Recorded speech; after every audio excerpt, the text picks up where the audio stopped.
Hey there. So today I want to address something that Cebulski decided to throw into the ether. Now, I apologize for my voice being coarse. I am still on the mend. I've talked about that before, and thanks everyone for their patience with that. Now, when we're talking about this stuff too, I'm going to address the numbers that connect with what he's saying, because when we're talking about these numbers, they may have 43% of the market share for the month, but when you look at the overall market, you'll notice that it's down around 10%. Off of last year too, when we're talking about it. Last year was a bottom out year. So when you're going from year to year and you're still selling 10% less and you own something like that, well, how exactly did you manage that? That's something that we'll talk about here. Also, I make no qualm about saying that I do not like Cebulski. As a person, I do not know him in any way, shape, or form, so I'm not making a value judgment there, but I am making a value judgment on what he brings to that proverbial table.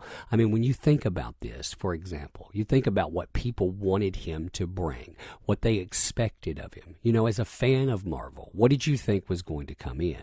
Did you think that this would be a change from the Axel Alonso era, for example? Did you think that you would not have to deal with hashtag representation, hashtag diversity, hashtag inclusion? I mean, a lot of people did. You know, and there's nothing wrong with wanting change. I mean, a lot of us wanted things to go back to a place where they were before. Now, those people out there, the people that work with Marvel, hell, I'm imagining a Cebulski would probably answer the way it is before, like he did in a CBS interview, wherein he compared the start of Marvel as a bunch of white guys in New York City. It doesn't matter about the diversity of character, diversity of ideas, religion, or whatnot that are brought to the table. Nope, the only thing that matters is skin tone. It showcases the mindset that not only Marvel has on display, but it also showcases what kind of change, or the lack thereof, that a Cebulski brings with him. Now, when we were talking about him actually getting the job versus Axel Alonso, I am of the opinion that Axel Alonso was forced out because of bad headlines. He allowed someone under his watch to say that diversity doesn't sell. When you start talking about that, I mean, imagine the damage that can do. Imagine you're Disney, for example. You're sitting there, you have these huge IPs, like Black Panther, for example. You go out, you talk about how you're going to evoke buzzword, buzzword, buzzword. Then they do that too. You should go and check out some of their shareholder meetings and see exactly what they say about commodities like that. See how many times they throw out words like diversity and on, while of course having a stage full of older white men. You know, it's very interesting, that sales pitch, and kudos to them for making it work. But still, when you look at that, you can imagine the damage that could be done if some other message came out of Marvel. Now imagine too all of the things that are tied to, say, a Black Panther, for example, just using that. You were talking about possibility of parks and resorts. Now the mouse there, they make $13 to $19 billion a quarter off of parks and resorts alone. When you're talking about merchandising, they make just as much off of merchandising or more than they do off of comics, you know, without overhead there. When you're looking at movies, you're talking about movies that can score 3 to 4 years of operating cost for a Marvel print run. So, I mean, when you're talking about this stuff, print is really something that it's just there. In fact, I wonder how long it'll just be there versus seeing things like maybe trade paperbacks being printed to harken back to the good old days, you know, with also stopgap measures moving forward to make sure that you still own the rights to said commodities. But anyhow, looking at what Cebulski had to say here, I could not be prouder of all the at Marvel amazingly talented creators and editors for scoring 4 of the top 5 comics in the industry in May, as well as 43% market share. Quite an accomplishment, and one you all worked incredibly hard for. Thank you and congrats. We also owe a huge debt of gratitude to all the comic shops and retailers, as well as the legions of Marvel fans for their unwavering love and support of our comics, our characters, and the spectacular stories we're telling. We're just getting warmed up here. Now, when you look at that statement, when they're talking about this, number one, when I'm talking about the reduction in sales of physical copies, you're not showing love to the LCSs out there. They talk about LCSs and they talk about retailers. Well, the reality of that, if you look at the numbers here, and this is the numbers that he's hearkening to, because you can see their 42.64% retail market share. Their unit market share is actually at 38.35. So actually they only had a few more units, but they note that they made more money here. Now, of course, that's in what was delivered. That can be over shipments. That can be anything within it. And also, think about what the LCS has to deal with within this thing. So the LCS, they end up with 28 covers of something sometimes that they have to choose from. How much backstock do you get out of that? Also, when you're looking, say, May to May here, if you look at the comics numbers, okay, you could see the dollars go up, but the units are going down. That means that people are paying more. That's more risk for the LCSs. It's also more risk for people picking up comics. You can see also the year to date versus year to date. You see that they're almost making a little bit of money with that, but they're down almost 10%. Now, when you're talking about, again, down 10%, that's stuff that is not going to the LCSs. That means that they're not selling as many comic books, but the pricing there, Marvel and other places, they're still getting theirs. Now, what that says to me is that they're marketing on the back of bad practice.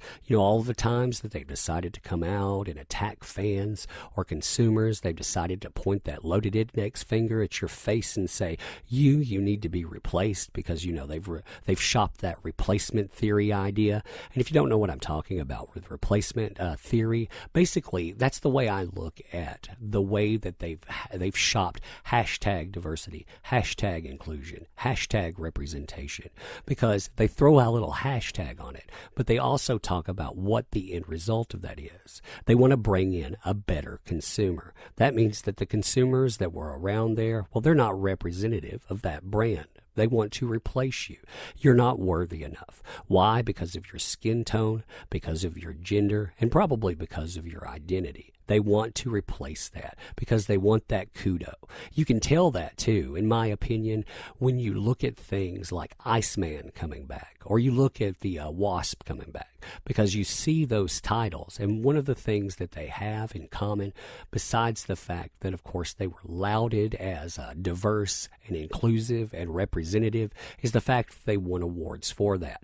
You can have a terrible character that sounds like a racist stereotype when you look at Iceman, but still you're going to have organizations out there like GLAAD. They're going to heap on rewards for it because, of course, it doesn't matter what the quality of the character is. It matters how the character identifies.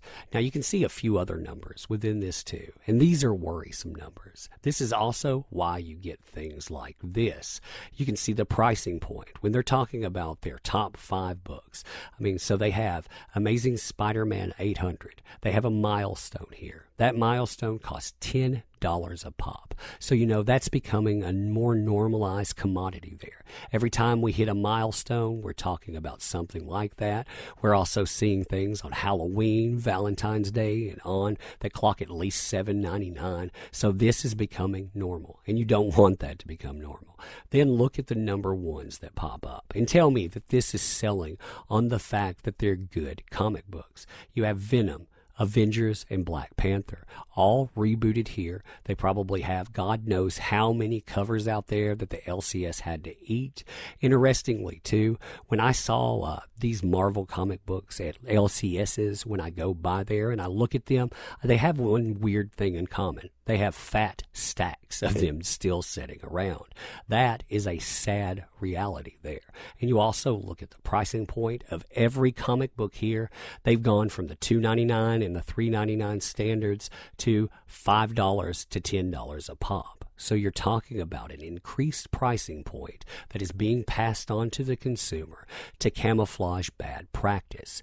That kind of thing should be challenged. You should not go and spend your money on a mediocre product and one that basically disrespects you as far as the professional behind it's concerned, and still be told, well, things, they're going to change. But the change there, it's probably going to see you right out the door because you're unwanted, you wrong thinker.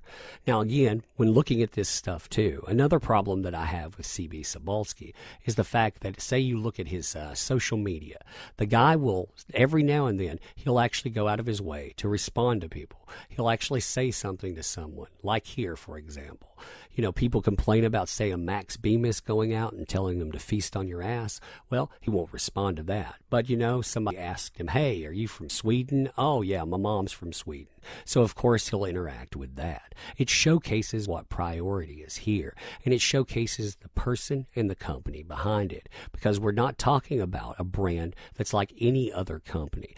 Disney, they probably feel like they're too big to fail, and in fact, on that, they feel like their marketing strategy is built right into all of those things that are out there that throw a little hashtag on it and pretend to actually have meaning, when in fact, I mean, you're talking about going and recruiting people like Coates, for example, who is an ardent racist. You talk about Gabby Rivera in the past, who is, again, an ardent racist. You had people in the past, of course, that talk about all kinds of things dealing with politics and exclusion, have religion and exclusion. And when I talk about those as well, I'm not saying that's my politics or my religion, so there's a problem there. I'm saying that trying to keep anyone out, trying to kick them to the corner, or saying, you know, F you, I don't like white people, I hate cis white males, and calling everyone that disagrees with you that, well, that is a problem, and that is pretty much Marvel personified. Anyhow, tell me what you think about this kind of stuff. I mean, when you see these, like I say, you see these numbers, I find that to be very worrisome, because there is this crazy trend here that's saying, yeah, we can dip 10%. And again, remember, that's from last year. So last year was a bottom out year. And yet they're still reducing from that bottom out year 10% more. They're making a little more money than last year, but comics are not selling. Why is that?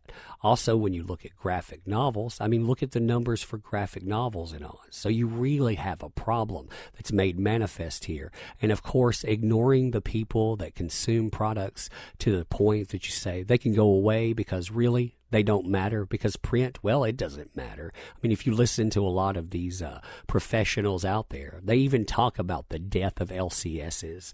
You know, you have CB Cebulski saying thanks on one hand. Then you have on the other hand, when those people complain at, say, a Comic-Con or on about comics not selling, they're told to shut up because, of course, you know, you're racist, sexist, or on.